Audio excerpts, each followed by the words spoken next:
Climate change is the biggest threat we've ever faced. That's what scientists say. That's what headlines say. And now, that's what ads say too. Everywhere you look, companies are talking about the planet. Recycled packaging, net zero targets, eco-conscious product lines. Feels good, right? Until you look closer.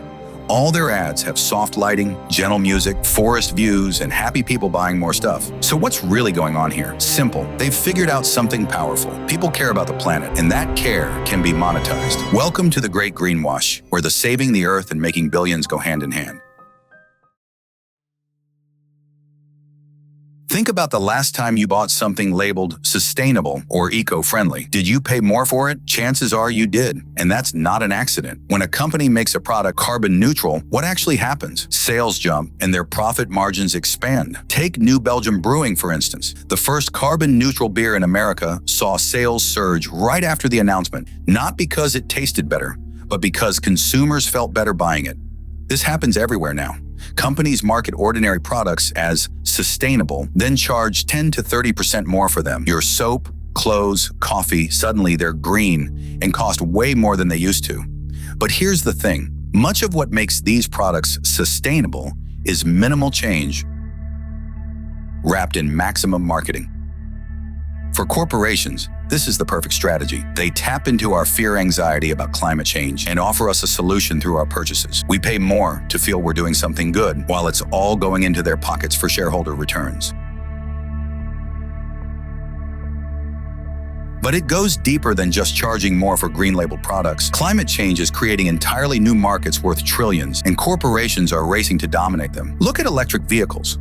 When car companies pledge to phase out gas cars by 2035, it sounds like they're heroes saving the earth. But in reality, it's a strategic tactic to position themselves to control the future of transportation before anyone else can. The same strategy applies to energy companies suddenly investing in renewables, or tech giants developing carbon tracking software. They're not just adapting to climate change, they're betting on it.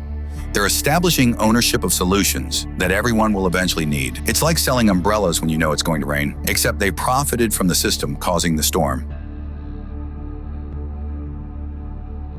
A few decades ago, climate action was risky. It meant changing how you worked, how you produced, how you profited. But now, it's a business opportunity. Build an electric vehicle and get tax breaks. But what happens when we look past the marketing? The BBC found something troubling. Many of these top consumer brands are exaggerating their actual climate progress. Amazon talks about net zero by 2040, while its emissions keep rising. IKEA sells sustainable furniture, but clears forests for wood. This isn't accidental. It was meant to be like this.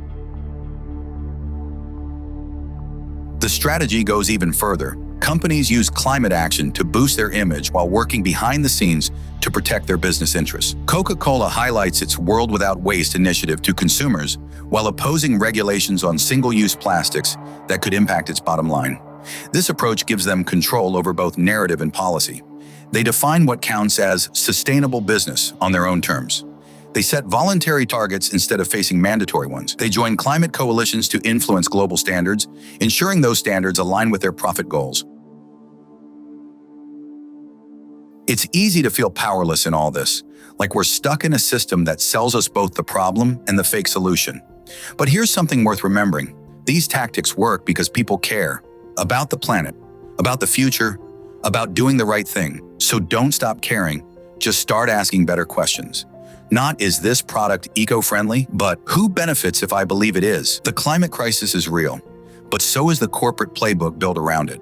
And the more we understand that, the harder it gets for them to profit from our good intentions. At EcoCreds, we're trying to break that loop by making recycling traceable, transparent, and actually rewarding. The choice is yours, but at least now you can see the game being played. Follow us on X to learn more.